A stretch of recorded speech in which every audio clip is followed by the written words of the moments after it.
দেখো বন্ধুরা, আমি আজকে ছিম পোস্ত করবো। দেখো আমি অল্প ছিম কেটে নিয়েছি, একটু বেগুন কেটে নিয়েছি অর্ধেকটা, একটু আলু দিয়েছি, হ্যাঁ টমেটো দিয়ে সব দিয়ে আমি ছিম পোস্ত একদম সম্পূর্ণ নিরামিষভাবে করবো। কেমন করে করছি দেখাচ্ছি।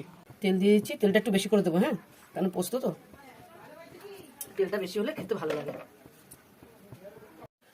তেল গরম হয়ে গেছে, কালো জিরে দিচ্ছি, আলুগুলো দিচ্ছি,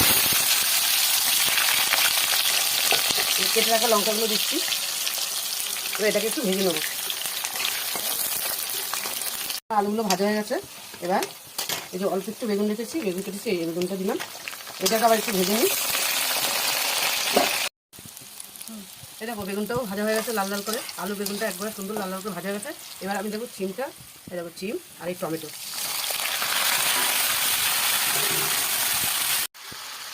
বন্ধুরা দেখো চিমটা কিন্তু বেশি ভাজবো না, তুমি চিম বেশি ভাজলে ভালো লাগে না খেতে, আর কালো হয়ে যায়। এবার আমি এক এক করে মশলাগুলো দেবো। দিচ্ছি হলুদের গুঁড়ো আর লবণ। এবার এটাকে একটু নাড়বো, হালকা নাড়বো অল্প। দেখো হলুদটা দিয়ে আমি একটু হালকা নেড়ে নিয়েছি, বেশি নাড়িনি। এবার আমি পোস্ত বাটাটা দিচ্ছি। পোস্তটা দিয়েও হালকা একটু নেড়ে নেবো, বেশি না, হালকা নাড়বো। তারপরে আমি জল দিয়ে দেবো, জল দিয়ে দিচ্ছি, জল দিচ্ছি অল্প করে জল দেবো, দিয়ে এটাকে নেড়ে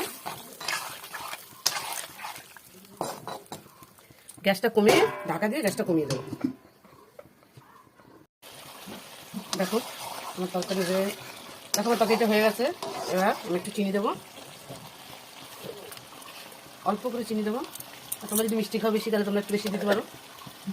আর হালকা একটু কাঁচা তেল দেবো, দিয়ে এটা ভালো করে নেড়ে খেতে ভালো লাগবে।